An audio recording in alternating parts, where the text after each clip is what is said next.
माननीय अध्यक्ष जी संदीप खड़े, माननीय संस्थापक दिलीप नागपुरे, माननीय नगर सेविका सौभाग्य मंजूषा नागपुरे, माननीय भारतीय जनता पार्टी की इस इलाका के अध्यक्ष संदीप पोखड़े, उपस्थित पूना शहर के आदरणीय नागरिकों, श्री राम और भारत की अस्तित्व एक ही है, इस विषय पर मुझे बोलने के लिए कहा गया। राम एक ऐतिहासिक व्यक्ति थे, उनको हम अवतार मानते हैं, उनको मर्यादा पुरुषोत्तम कहते हैं। कृष्ण भगवान से ये फर्क है कि कृष्ण भगवान संपूर्ण पुरुषोत्तम थे। माने कृष्ण भगवान को पता था कि वो भगवान का अवतार हैं और खुद भगवान है। रामचंद्र जी को ये नहीं पता था कि वो अवतार थे या वो भगवान थे। वो इस धरती में मनुष्य का जीवन बिताया, इसीलिए जो मनुष्य की भावनाएं हैं वो उनमें दिखाई पड़ती थी। जब सीता का अपहरण हुआ तो रोए, जब लक्ष्मण के ऊपर बहुत ज़बरदस्त घायल जब होकर लगभग मर गए तब उन्होंने रोया। उनको जो मनुष्य की जो भावनाएं हैं वो उनमें थी और उनकी आचरण से एक अस्मिता हमारी देश की बनती है और इसीलिए आज हम राम के साथ अपनी देश की अस्मिता को जोड़ते हैं। राम है, इस पे कोई संदेह नहीं। जिसने भी संदेह किया उनकी बुरी हाल हुई।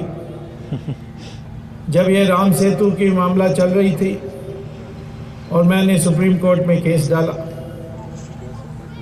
तब सरकार की तरफ से टी.आर. बालू उस समय शिपिंग मिनिस्टर थे, उन्होंने सोचा कि ये जाकर कहीं कोर्ट में फैसला ले जाएगा, कोई रोक लगाने के लिए उसको सरकार कोर्ट से अनुमति मिल जाए, तो उसके पहले ही राम सेतु को तोड़ दें ताकि कुछ रहेगा नहीं केस का। उस हेतु उन्होंने हॉलैंड से एक सबसे नवीन मशीन ड्रेजर जो तोड़ती है, जो खोदती है समुद्र के नीचे, उसको उन्होंने 30 करोड़ रुपए में खरीदा और उन्होंने एक दिन सुबह 6 बजे उस ड्रेजर को राम सेतु पर चलाया। और हुआ क्या कि जैसे उस ड्रेजर ने राम सेतु को छुआ, उसका 2 टुकड़ा हुआ और पानी के नीचे डूब गया। ये मैं वास्तविकता बता रहा हूँ, ये अखबारों में छपा, कई दिल्ली के अखबार में भी छपा, जैसे एशियन एज, इन अखबारों में छपा। तो बालू ने सोचा 30 करोड़ की मशीन पानी के नीचे चले गई, इंश्योरेंस के लिए उसको ऊपर उठाना चाहिए, तो उन्होंने क्रेन भेजा उसको उठाने के लिए। तो क्रेन जैसे पहुंची और उसकी जो लीवर थी वो नीचे आई, तो क्रेन का भी 2 टुकड़ा हुआ और पानी के नीचे वो भी डूबा। तो वहाँ के जो कर्मचारी थे वो घबरा गए और उन्होंने सोचा कि कोई भूत है, कोई पाप की चीज़ होने वाली है, इसीलिए वो भागने की स्थिति में आ गए। तब उनको समाधान करने के लिए टी.आर. बालू ने एक हवन वहाँ रखा और हवन में ये हमारे जो सेतु समुद्रम परियोजना के कार्यकर्ता थे, कर्मचारी थे, उनके दिल में शांति पैदा करने के लिए उन्होंने ये रखा। और पूर्ण आहुति के लिए जो बगल के डिस्ट्रिक्ट थी रामनाथपुरम, उसकी जो एमएलए थे बालकृष्णन कांग्रेस पार्टी के, उनसे कहा कि आप आकर पूर्ण आहुति करिए। मैं तो नहीं कर सकता, मैं डीएमके का हूँ, मुझे तो भगवान में कोई विश्वास नहीं है, तो आप आकर करिए। तो पूर्ण आहुति के लिए आए एमएलए, उन्होंने पूर्ण आहुति की और फिर बैठ के अपनी गाड़ी में घर लौटे। रास्ते में उसकी गाड़ी के एक्सीडेंट हो गए, वो भी मर गए उस समय। उसके बाद किसी को हिम्मत नहीं आई राम सेतु को छूने के लिए। तो इसके इस चमत्कार को क्या कहते हैं हम? मैं तो समझता हूं कि इसी तरीके से संकेत मिलते रहता है कि इस देश की देखभाल, उन वीरों का देखभाल रामचंद्र जी कर रहे हैं, भले आज वो धरती में नहीं है। इसी की चुनौती देने वाले विदेशी ताकतें आज हमारे देश में राम है ही नहीं कहते हैं। वास्तव में राम के बारे महात्मा गांधी ने 1940 में हरिजन में लिखा कि जब हमारी स्वाधीन देश बनेगी, जब हमारी एक स्वतंत्र सरकार बनेगी, उसको राम राज्य को अपनाना चाहिए। तो ये राम राज्य क्या है? ये राम राज्य, राम की जो संचालन थी, राम की जो गुण थी, उसके आधार पर सरकार को चलानी चाहिए, ये है। इस पर कोई खास अभी अनुसंधान नहीं हुआ, शोध नहीं हुआ, तो बहुत कुछ पुस्तकों में मिलता नहीं है। परंतु मैं ये कहूँगा कि जब आप राम की जीवन को पढ़ेंगे, उनके जीवन में जो घटनाएं हुए हैं उनको पढ़ते हैं, तो उसमें से पता लगता है कि अस्मिता की जो आयाम है वो आयाम क्या है। उदाहरण, जब वो बालक थे और विश्वामित्र आए दशरथ से मिलने के लिए कि ताड़का को वध करने के लिए मुझे रामचंद्र जी को और लक्ष्मण को ले जाना है, तब दशरथ जी बहुत दुखी हुए, कहा कि ये बालक हैं, ये क्या जाने, मुझे ले जाओ, मेरी सेना ले जाओ। तो विश्वामित्र ने कहा नहीं, ताड़का को वध करने के लिए मैं राम को ही ले जाऊंगा। राम भी तैयार हुए, तुरंत कहा कि हाँ मैं जाऊंगा, और उन्होंने ताड़का की वध की। और उसी से दिखता है कि राम की जो कमिटमेंट में थी, वो जो कटिबद्ध थे कि इस देश में जो पूज्य लोग हैं, जो सन्यासी हैं, उनको रक्षा करनी चाहिए। आज भी ताड़का एक है, उसका भी कुछ करना है कभी।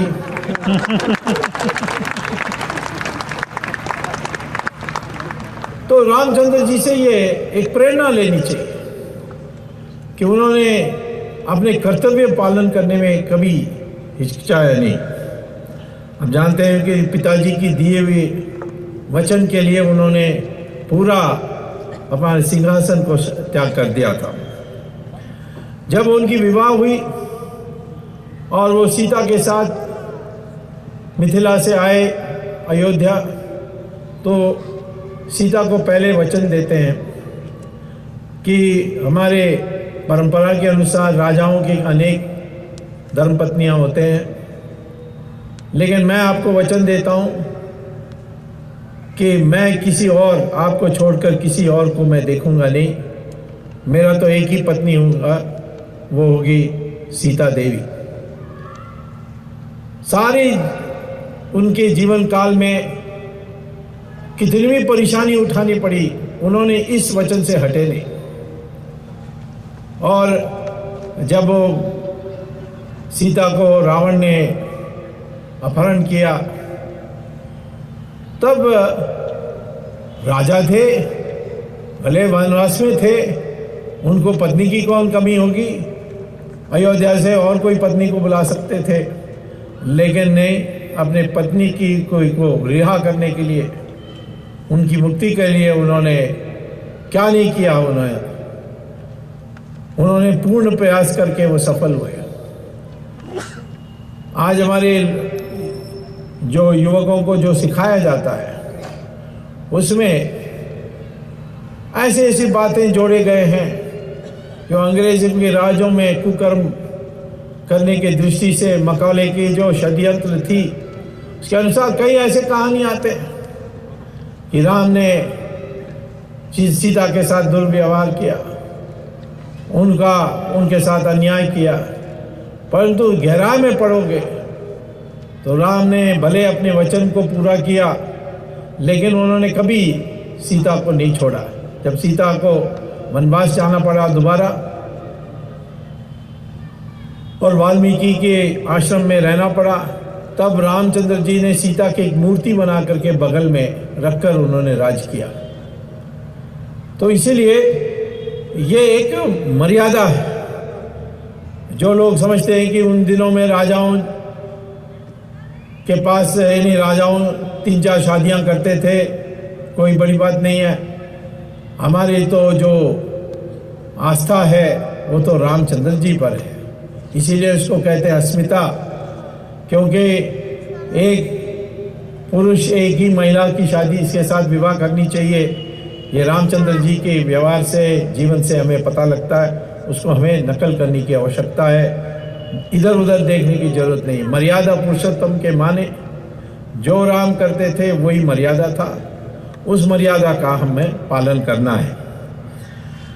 इसी प्रकार से रामचंद्र जी ने रामायण पढ़ने से पता लगता है कि कई ऐसे नियम सिखाए जिसमें राजतंत्र की उपयोग होती है।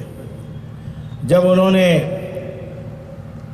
बाली को वध किया पेड़ के पीछे छुपकर और सुग्रीव पर माला पहनाकर, तो मरते मरते बाली ने कहा, हे क्षत्रिय पुत्र, तुमने क्या कायरता दिखाई। आमने सामने आते, हम लड़ते, परंतु आप कायर जैसे पेड़ के पीछे छिपकर मुझे ऐसे मारे। कहाँ है आपकी नैतिकता? तब रामचंद्र जी कहते हैं, दो नैतिक व्यक्तियों के बीच में नैतिकता होती है। जिसने दूसरे के बीबी को चोरी की वो मुझे नैतिकता का भाषण नहीं दे सकता है, तुम काबिल नहीं है नैतिकता के। इसी प्रकार से एक बार लक्ष्मण उनको पूछते हैं कि आखिर में कुछ भी कहें, बाली ने जरूर सुग्रीव की बीबी को चोरी की थी, उठा के ले गए थे, लेकिन व्यक्तिगत दृष्टि से वो ये ऐश और आराम करने वाले सुग्रीव से तो अच्छे थे, तो आपने उनको क्यों पसंद किया सुग्रीव को और बाली को क्यों नहीं? तब उन्होंने कहा कि ये आवश्यकता है, क्योंकि बाली ने रावण के साथ संधि एक की है कि जब भी रावण के साथ कुछ तकलीफ आएगी, कोई आक्रमण आएगा, तो बाली का सेना रावण की मदद में जाएगा। ये संधि थी उनकी, और इसीलिए उन्होंने कहा कि मुझे तो लंका जाना है, सीता को रिहा करना है, सीता को मुक्त कराना है, मुझे तो सेना चाहिए। तो सेना मुझे बाली से नहीं मिलने वाली है, इसीलिए बाली को वध करना है और सुग्रीव को बैठाना है और सुग्रीव से सेना लेकर के हमें लंका जाना है। इसीलिए हमारी रणनीति इस तरह से बनी है। कितनी सुंदर बात है कि उनके दिमाग इतनी स्पष्ट थी। हमें भी ऐसे ही सोचना चाहिए। हमारे देश में हम आज नीति बनाते समय ऐसे कभी सोचते नहीं है कि हमारी कौन सा हमारे लक्ष्य है, किसके लिए हमें करना चाहिए। भाषण देने से, शांति शांति कहने से नहीं होगा। तो इसीलिए ये आपको दिखाई पड़ती है। उस समय लक्ष्मण कहते हैं कि भाई भरत हैं आपके, जिनके लिए आपने गद्दी दे दी, उनसे कहिए सेना भेजने के लिए अयोध्या से।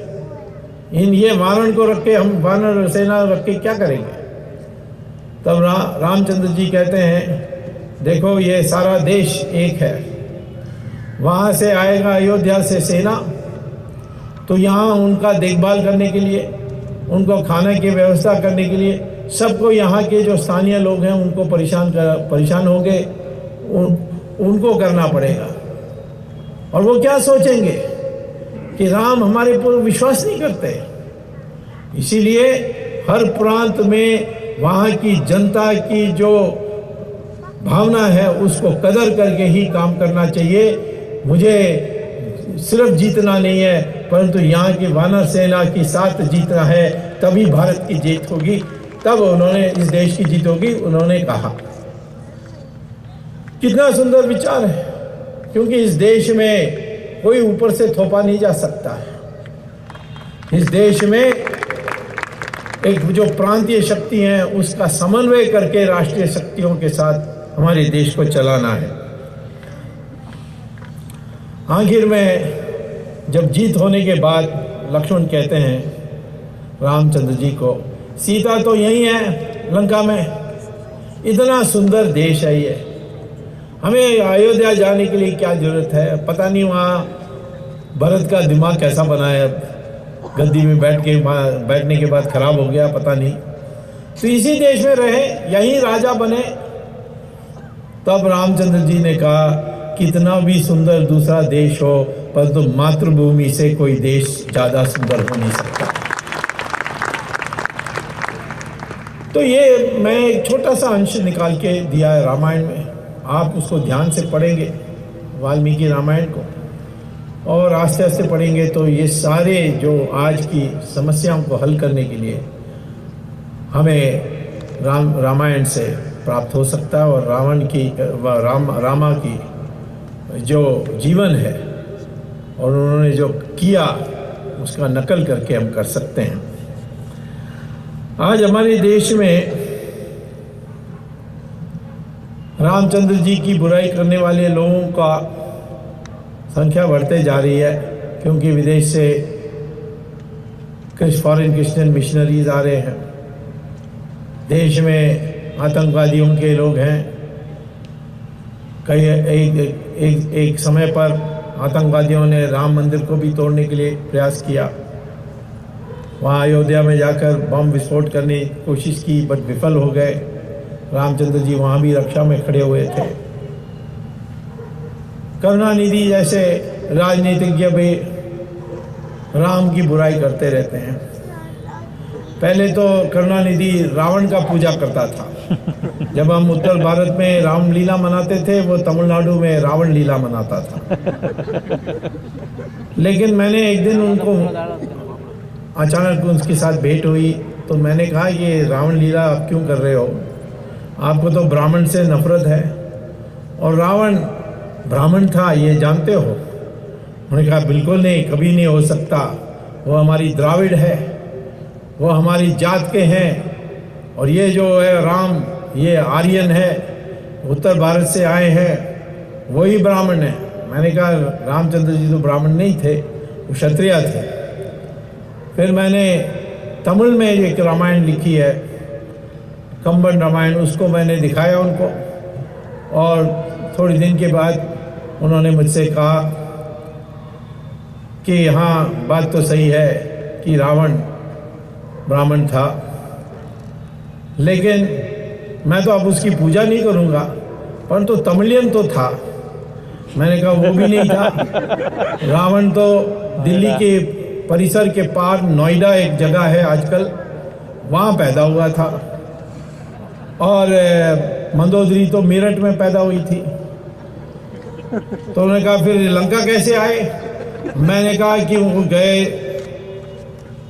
मानसरोवर, वहाँ कैलाश के सामने कैलाश भगवान से उन्होंने पूजा की। आप जानते हैं भोलानाथ तो वर दे देता है सबको भी, तो उन्होंने रावण को भी वर दे दिया, और उस वर से उनको इतनी शक्ति हुई, जब आए देखा कि किस देश का मैं कब्जा कर सकता हूँ, तो देखा कि उसके रिश्तेदार कुबेर लंका पर राज कर रहा था, लंका बड़ी समृद्धशाली देश बन गई थी। तब उसने अपनी ताकत को उपयोग करके, अपनी शक्ति को उपयोग करके लंका की कब्जा की। ये मैंने उनको बताया, और मैं खुद जैसे अभी परिचय में कहा गया चीन सरकार से 3 साल बात करके उनको धीरे धीरे समझा करके कैलाश मानसरोवर के रास्ते हमारे हिंदू जो पिलग्रिम्स हैं उनके लिए हमने खुलवाया। चीन सरकार ने उनके सबसे बड़े नेता तंग शोम्पियांग ने कहा, मैं क्योंकि तुम्हें दोस्त मानता हूँ, मैंने खोलने के लिए अनुमति दे दी। हालांकि हम कम्युनिस्ट हैं, लेकिन तुम्हें सज़ा भी देनी है, पहले तुम्हें जाना होगा मानसरोवर, ये मुझे वचन दो। मैंने वचन दिया। पहला मैं गया अगस्त 1981 में। बड़ी मुश्किल थी, हमें तो 20,000 फुट तक पैदल जाना पड़ा। पैदल के लिए 2 हफ्ते लगे। वहाँ जब हम मानसरोवर पहुँचने के रास्ते में तैयार थे तो मैंने एक बहुत बड़ा तालाब देखा, एक बहुत बड़ा सरोवर देखा। तो मैंने सोचा यही मानसरोवर है। तो मुझे वहाँ चीन के जो सरकार की तरफ से गाइड आए थे, उन्होंने कहा कि ये नहीं है, वो ये मानसरोवर नहीं है। मैंने कहा इसका नाम क्या है? तो उन्होंने कहा इसका नाम है रावण हरंगा। तो मैंने कहा रावण क्या है? इसे तो कोई इंडिया से आया था, उसका नाम है। तो मैंने कहा ये हरंगा क्या है? तो हरंगा तिब्बत में सरोवर को हरंगा कहते हैं। तो मैंने कहा बहुत अच्छा, मानसरोवर आगे है तो पहले यहाँ भी थोड़ा स्नान करके जाता हूँ। तो कहा नहीं, उसमें पानी में स्नान नहीं करना है, क्यों होगा तो पूरा बदन में आपका खुजली हो जाएगा, एक्जिमा हो जाएगा। तो मैंने कहा ठीक है, अच्छा थोड़ा पानी को तो मैं तीर्थ के रूप में लूँ। उन्होंने कहा लोगे तो मर जाओगे, इतनी उसमें जहर है। तो फिर मैंने खाली बोतल से पानी भर के और मैंने संकल्प किया कि जब मैं वापस जाऊंगा मद्रास, करुणानिधि को बोतल दूंगा कि पढ़ के इसको पी करके अपना निष्ठा को निभाइए। तो ये देखिए, अपने रामचंद्र जी जुड़े हुए इतनी कहानियां। रामचंद्र जी की बुराई करते करते एक दिन जब मैं पार्लियामेंट में मैंने सुप्रीम कोर्ट में एक दिन कहा कि ये राम सेतु, तो करुणानिधि बाहर मद्रास में चिढ़ गए। उन्होंने बयान दिया ये कौन स्वामी होता है इसको राम सेतु कहने के लिए, इसका नाम तो आदम्स ब्रिज है, ये कौन राम ने बनाया? कौन सी इंजीनियरिंग कॉलेज में उसको डिग्री मिली? तब दूसरे दिन करुणानिधि बीमार हो गए। मैं नहीं कहता हूं कि उन्होंने राम की बुराई की इसलिए बीमार हो गए, परंतु उनकी हॉस्पिटल में उनको दाखिल करना पड़ा। और जिस हॉस्पिटल में उनकी प्रवेश हुई उसका नाम था रामचंद्र मेडिकल हॉस्पिटल। तो मैंने चिट्ठी लिखकर कहा कम से कम MBBS तो है रामचंद्र जी को।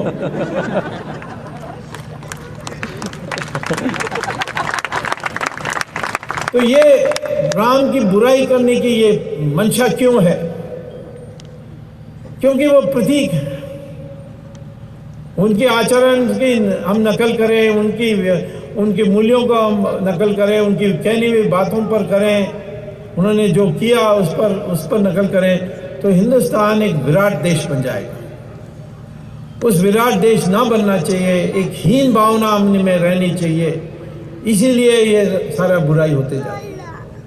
दिल्ली यूनिवर्सिटी में एक पुस्तक प्रिस्क्राइब हुआ था, रिक्वायर्ड रीडिंग, कंपल्सरी रीडिंग, कोई अमेरिका में एक इंडियन प्रोफेसर ने लिखी थी। अब तो कोर्ट के जरिए उसको हटा दिया है, लेकिन उसमें कहा कि रामचंद्र जी मिथ्या है और सीता देवी जब रावण के नाक से पैदा हुई।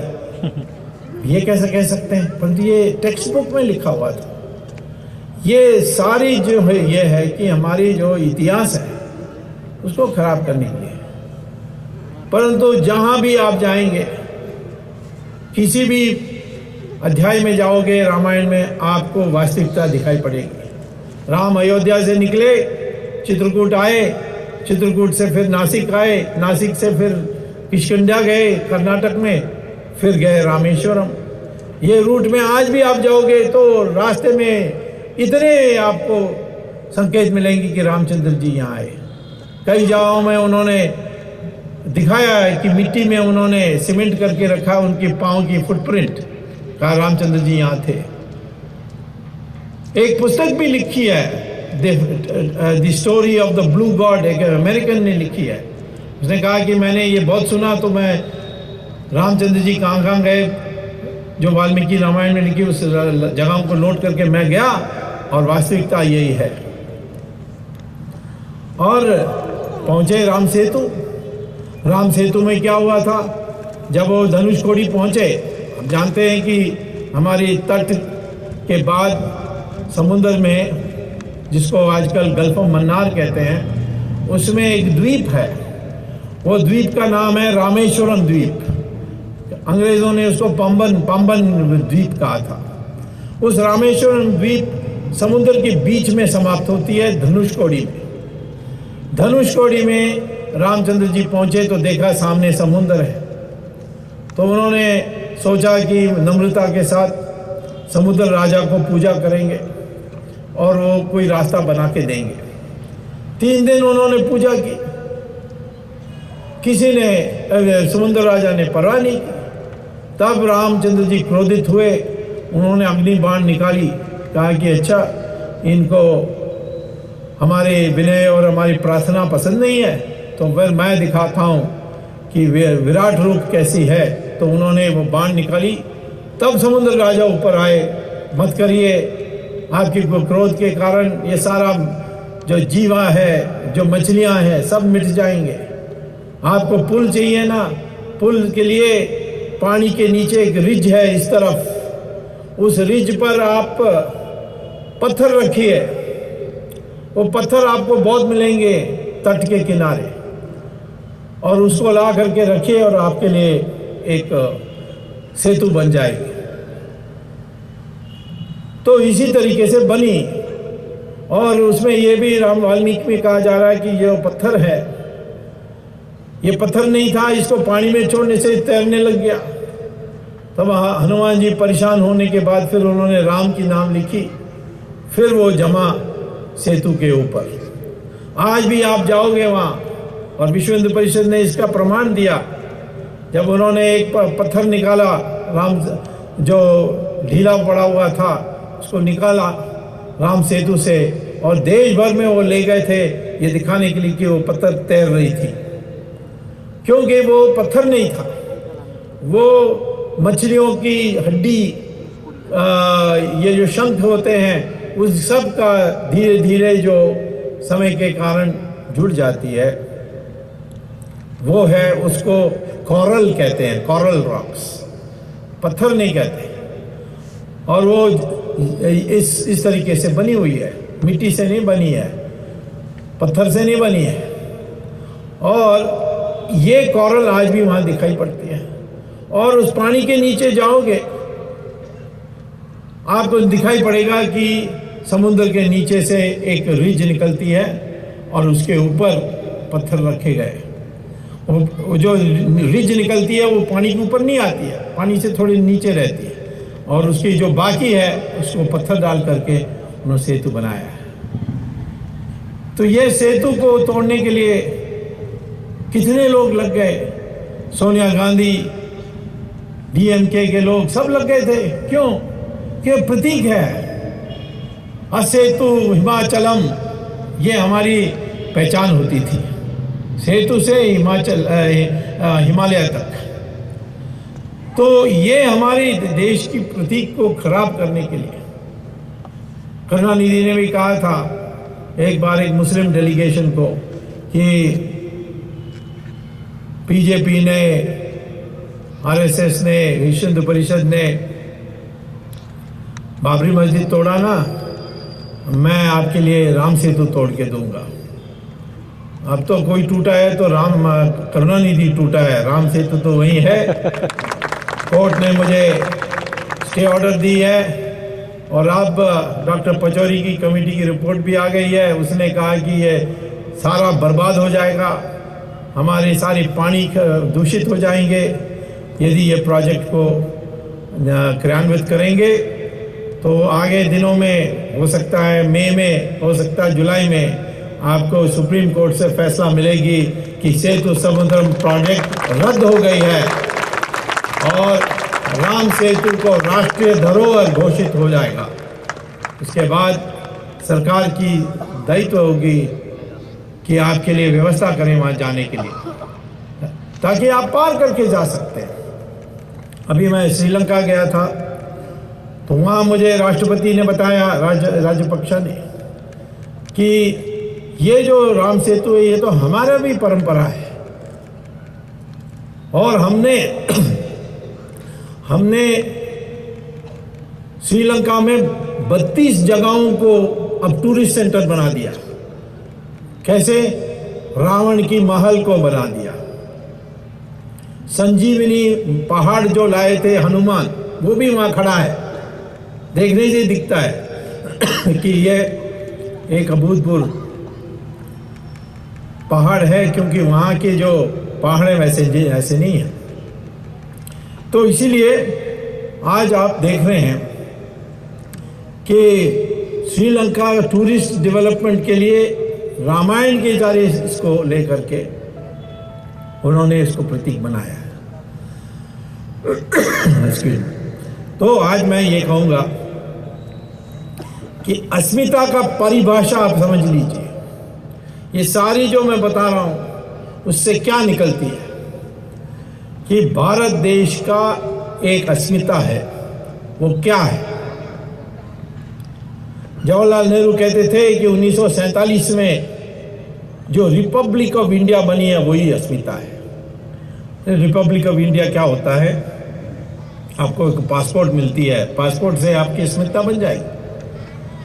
इस देश की संस्कृति, पुरानी संस्कृति से हमारी क्या संबंध है? इतनी अटूट संस्कृति है, बाकी सब जगहों में टूट गए। देखिए इस संस्कृति की शक्ति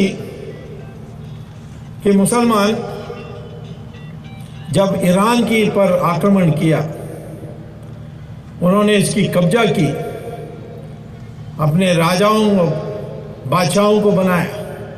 15 साल में ईरान को 100% मुसलमान बना दिए उन्होंने। मारकाट किया, जो भी किया, जबरदस्ती किया। वहाँ पहले जो आजकल यहाँ आप लोग पूना और बम्बई में जानते हैं, पारसी लोग थे, अग्नि की पूजा करते थे। लोग कहते हैं कि वो वहीं से आए हैं, इंडिया से आए हुए लोग हैं। वैसे रामायण में कैकेयी तो ईरान से ही थी। और जब राम को वनवास भेजने की फैसला हुई तो भरत क्या कर रहे थे? वो ईरान के गवर्नर थे, वहाँ थे, उनको वहाँ से बुलाना पड़ा। तो ये ज़ोरोएस्ट्रियन रिलीजन जो अग्नि की पूजा करती है, उस वहाँ के लोगों को 100% उन्होंने काट बांट के दबा करके उस देश को 100% मुसलमान बना दिया। बगल में मेसोपोटामिया, बेबीलोन, उसको भी उन्होंने कब्जा करके, मुसलमान ने आक्रमण करके कब्जा किया और उन्होंने उसको 17 साल में 100% मुसलमान बना दी। और इजिप्ट, जिसको हम पुराने दिनों में मिस्र कहते थे, उसको भी कब्जा की और 21 साल में 100% मुसलमान बना दी। क्रिश्चियन लोग यूरोप गए, उन्होंने 50 साल में यूरोप को 100% क्रिश्चियन बना दी। लेकिन हिंदुस्तान में 800 साल मुसलमानों ने राज किया, 200 साल क्रिश्चियन ने राज किया अंग्रेजों के जरिए। लेकिन आज भी हम 83% हिंदू है। इससे क्या अर्थ निकला? क्योंकि हम लड़ते रहे।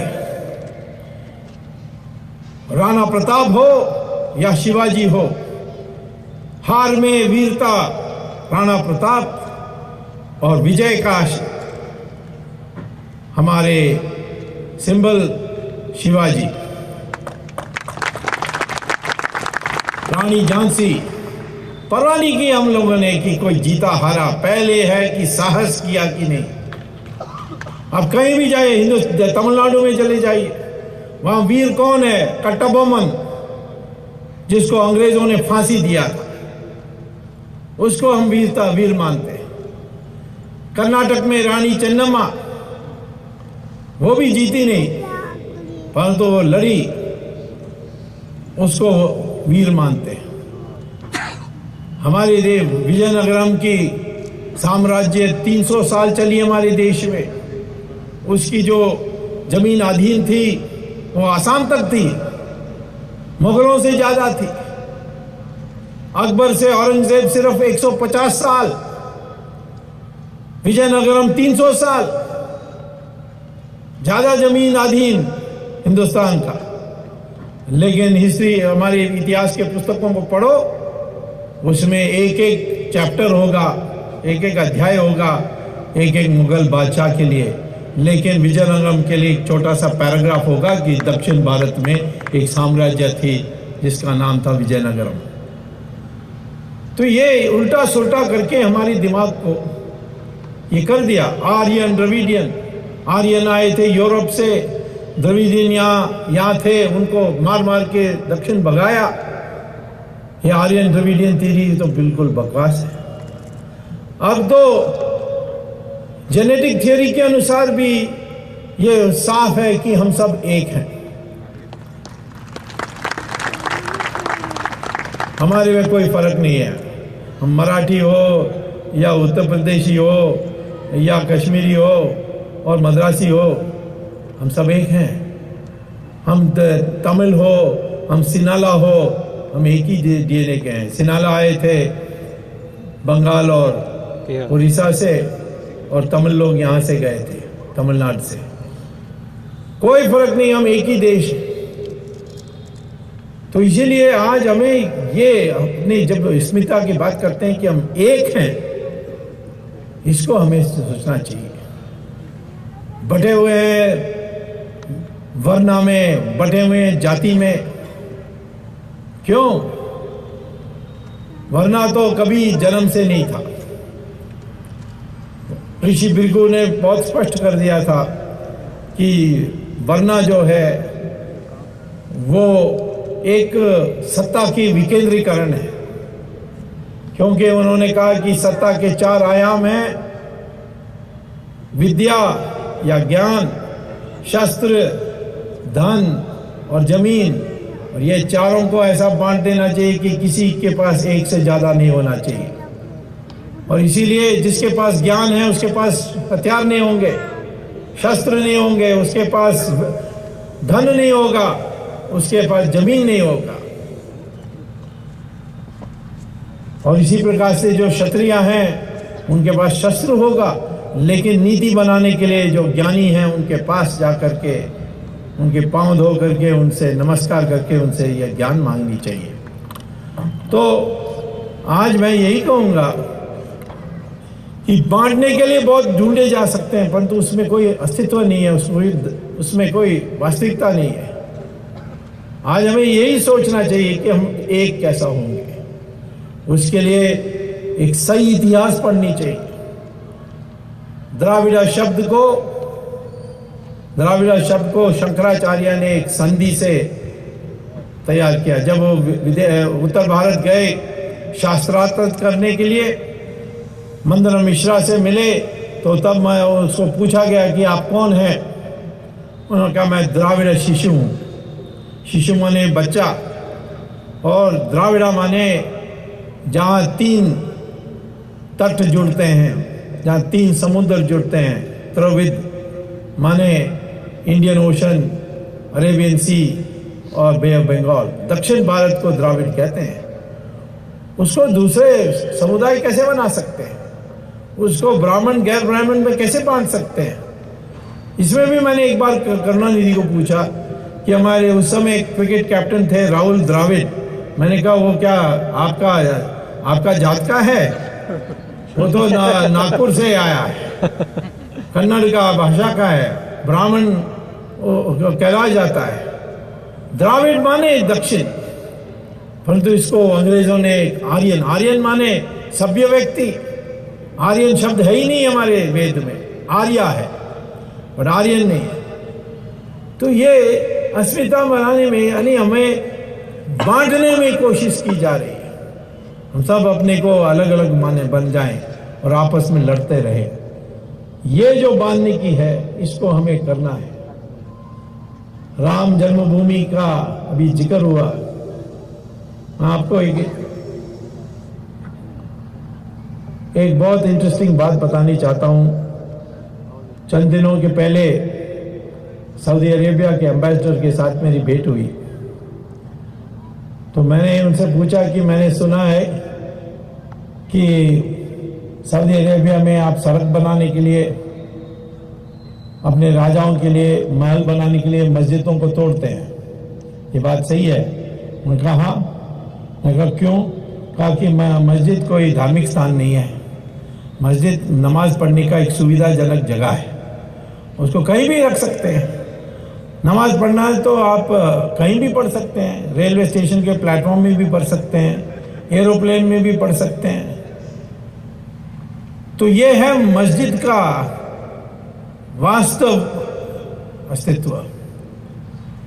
चर्च का भी ऐसा ही है। अमेरिका में चले जाइए, विश्व हिंदू परिषद ने अनेक चर्चों को खरीदा है, जिसमें इन्हीं ग्राहक आने के लिए बंद कर दी, वो चला नहीं सकते। विश्व हिंदू परिषद ने उसको खरीद करके मंदिर बनाया। मैंने वहां का मैंने क्रिश्चियन से पूछा कि आपको बुरा नहीं लगता है? तो उन्होंने कहा क्यों बुरा लगेगा? जब क्रॉस हटाई जाता है, जब क्रॉस को हटाया जाता है चर्च से, वो फिर बिल्डिंग बन जाता है, वो बिल्डिंग से और कुछ नहीं है।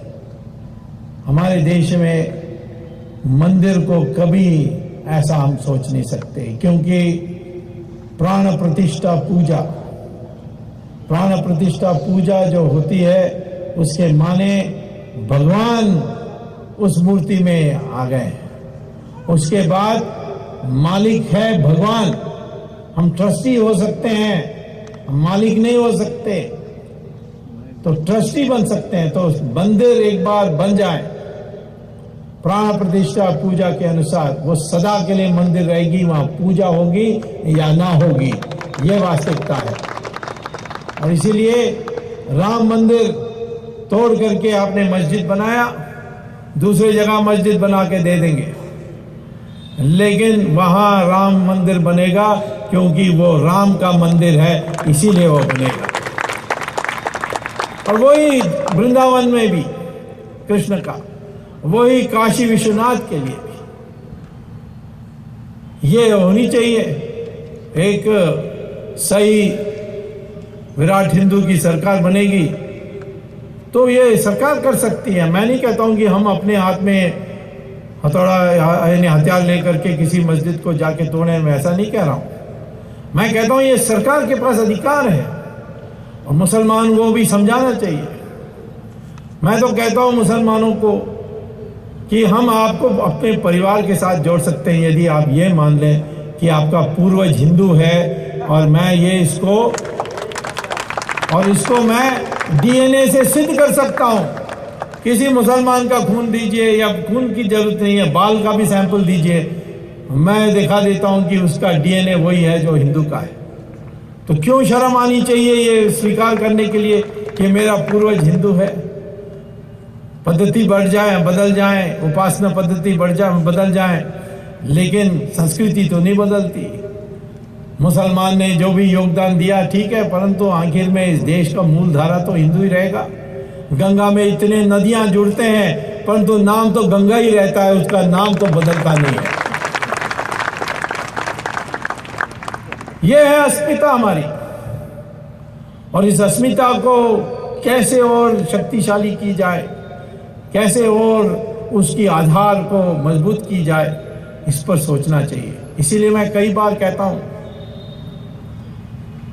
कि आपको समझना चाहिए आपकी शत्रु कैसे है। मैं मुसलमान का बुराई कभी नहीं करूंगा, क्योंकि उनकी प्रशंसा करूंगा कि उनका दिमाग साफ है। ये हिंदू का दिमाग जो है वो थोड़ा कंफ्यूज्ड है, उलझन में है।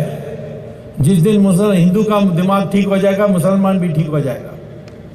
वो मोहम्मद ने उनको सिखाया है। जहां वो मेजॉरिटी में है,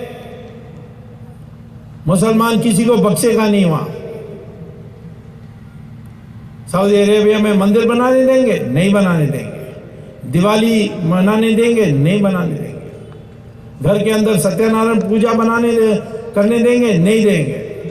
पॉकेट में रामचंद्र जी का फोटो रख के नौकरी में जा सकते हो? नहीं जा सकते हो, और सजा मिलेगी करोगे तो। उनका दिमाग साफ है। यहाँ इस्लाम और कुछ नहीं, ना चर्च होगा ना मंदिर होगा। इसी प्रकार से जहां मुसलमान मेजॉरिटी में नहीं है, परंतु जो मेजॉरिटी में है वो तगड़े हैं, तो मुसलमान कुछ भी मानने के लिए तैयार है। ऑस्ट्रेलिया में यूनिफॉर्म सिविल कोड है, कोई मुसलमान विरोध करता है? एक बार एक मुल्ला ने विरोध किया कि नहीं, ये यूनिफॉर्म सिविल कोड हमारे लिए ठीक नहीं है। तो वहाँ का प्राइम मिनिस्टर ने कहा कि आपको यूनिफॉर्म सिविल कोड पसंद नहीं है तो फिर दूसरा देश जाओ, यहाँ तो यही मिलेगा और कुछ नहीं मिलेगा। दूसरा दिन और सारे मुसलमानों के संगठन ने बयान दिया कि ये मुल्ला पागल है, हमें तो यूनिफॉर्म सिविल कोड बहुत पसंद है। अमेरिका में यूनिफॉर्म सिविल कोड है, वहां भी मुसलमान नहीं विरोध करते, परंतु हिंदुस्तान में विरोध करते हैं। क्यों? क्योंकि हम लोग पिलपिला है, रसगुल्ला है, हमारे ठोस नहीं है, विराट नहीं है। हमारी इस बात को साफ रखने के लिए हमें हिम्मत नहीं है, हमें हीन भावना है,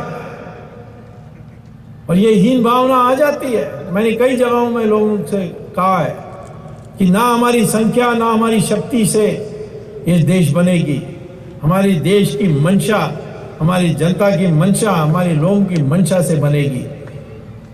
एक विराट हिंदू खड़ा होगा तो इस देश की मंशा बनेगी। नहीं तो 1000 बकरी एक जगह में खड़ी है, संख्या तो बकरी के पास होगी जब एक शेर आएगा, लेकिन एक शेर को देखकर सारी बकरी भागेंगे, क्योंकि उनकी मंशा वैसी है। सर्कस के अंदर तगड़े सिंह होंगे और एक दुबला पतला रिंग मास्टर अंदर आकर के उस सिंह को कहेगा ऊपर चढ़ो, पांचों पांच ऊपर चढ़ेंगे मेज के ऊपर।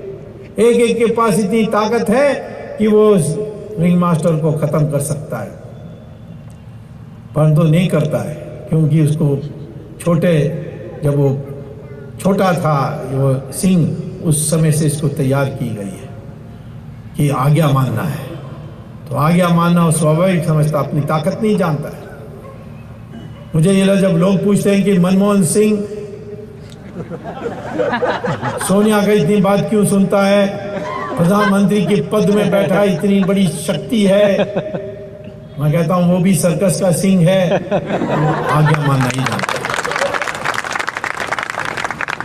तो मैं यही कहता हूं कि आज बनना है तो एक विराट हिंदुस्तानी बनना है।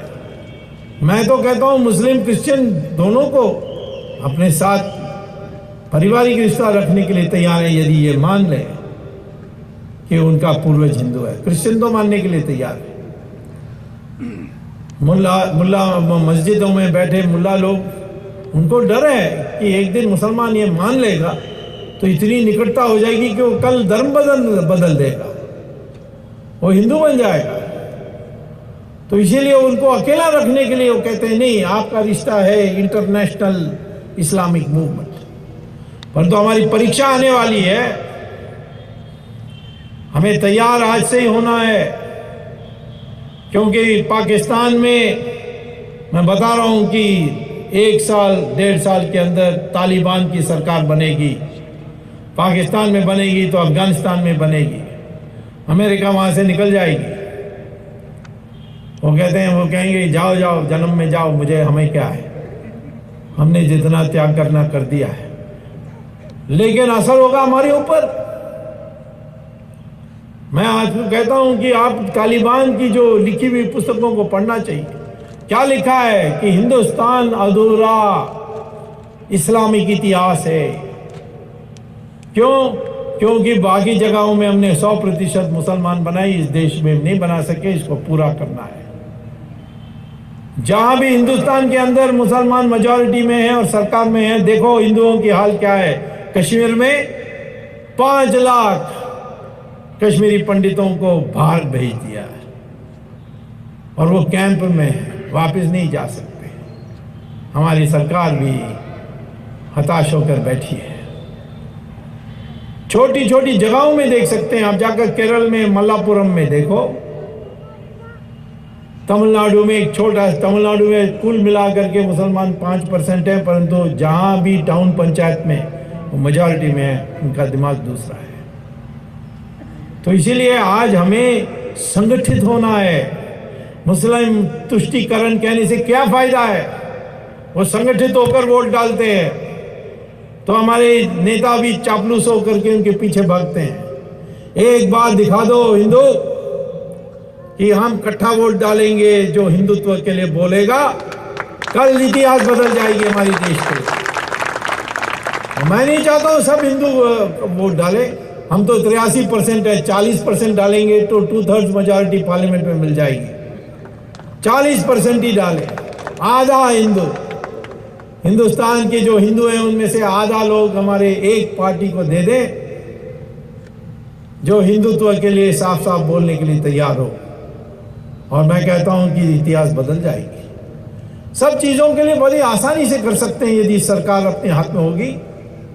370 धारा को हटाना चाहिए, उसके लिए पार्लियामेंट की वोट की जरूरत नहीं है। घर में जाकर कॉन्स्टिट्यूशन है पढ़िए, 370 लिखा है कि राष्ट्रपति की नोटिफिकेशन से हट सकती है। एक धारा है सिर्फ कॉन्स्टिट्यूशन में जिसके लिए पार्लियामेंट की वोट की आवश्यकता नहीं है, उसको रद्द करने के लिए, उसको मिटाने के लिए, वो है 370 धारा, बिकॉज वो टेम्पररी था, उसको परमानेंट कर दिया हम लोगों ने, यानी अपने व्यवहार से उसको परमानेंट करते हैं। परंतु आज भी ये कि कोई विराट सरकार बनेगी, सिर्फ राष्ट्रपति को बताना होगा कि निकाल दो नोटिफिकेशन, 370 धारा चली जाएगी। यूनिफॉर्म सिविल कोड है डायरेक्टिव प्रिंसिपल में, उसके लिए कानून बनाने की बात है।